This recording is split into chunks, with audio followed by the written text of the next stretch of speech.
So mga par, isang malaking pasabog nga po ang sinabi ni Teofimo Lopez Jr. na kumakalat ngayon sa internet kung saan bago daw nito labanan si Shakur Stevenson. Posible daw ito mapalaban sa ating pambansang kamao Manny Pacquiao. Bali isang professional fight talaga ang laban at hindi isang exhibition fight lamang. Kung matatandaan natin mga idol, nag-announce na po si Pacman sa kanyang laban sa January 24 sa 2026. Pero wala pa ito sinabi mga idol kung sino ang makakalaban niya sa fight date na to. Matunog lang na frontliner na posible makalaban ni Pacman, ang WBA welterweight champion na si Rolando Romero. Marami ang nagsasabi ng mga boxing fans mga idol na isa lang daw ito sa mga marketing ni Teofimo kung bakit niya nasabi na si Pacman ang kanyang next na posible makalaban para sa gayon pag-usapan ang kanyang next fight. Pero abangan na lang natin mga idol, kahit sino lang naman ang makakalaban ni Pacman, kina Teofimo Lopez Jr. at Rolando Romero, panigurado tayo mga idol na hindi talaga atras na laban dito si Pacman. Alam naman natin ang ugali ni Boss Manny, palag lang talaga ito ng palag sa bakbakan, hindi naman takot kung sino ang kanyang makakalaban.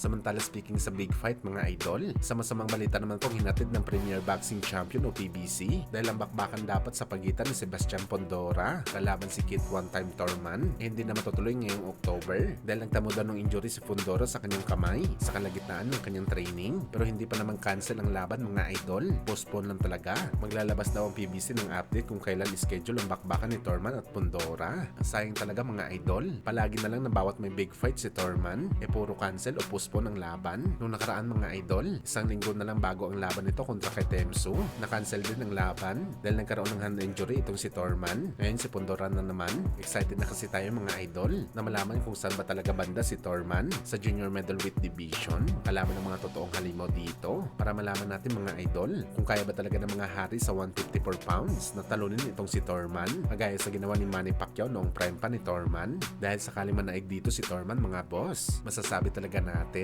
na iba talagang level ni Pacman kahit sa mga fighter pa pagdating sa middleweight division. Sa kabilang banda naman mga idol, sa magandang balita nga po para sa ating mga Pinoy boxing fans dahil sa naging bakbakan ng ating pambato na si Alvin Kamike kalaban ng heavy favorite na African fighter na si Ibrahim Mapia sa naging bakbakan nila sa Tasmania kung saan mga idol, akala ng lahat pinalaban lang ng Pinoy sa prospect na Afrikano para ipakain at pangdagdag record lamang sa kanyang resume. Pero laking gulat nila mga idol sa lakas ng Pinoy. First quarter ng laban, nakakalamang naman talaga ang Afrikano. Pinakita nito kung bakit siya prospect. Bagamat nagulantang ito mga idol sa round 4 matapos magpakawala ang Pinoy ng mga solidong kombinasyon, lakda talagang inabot ng prospect. Bumagsak ito ng matindi sa ring. Pinilit pa nito na bumangon pero spaghetti legs na talaga ang kanyang mga paa kaya binigyan nito ng ideya ang Pinoy. Natapusin na siya sa bakbakan kaya pamagitan na lang ng referee matapos magpakawala ang Pinoy ng maraming suntok kaya panalo po si Alvin via round 4 stoppage. Isa ito mga idol sa pinakamalaking upset na nangyari sa Tasmania kaya sa pagkapanalo ng Pinoy, naglumpasay talaga ito sa tuwa sa ibabaw ng boxing ring.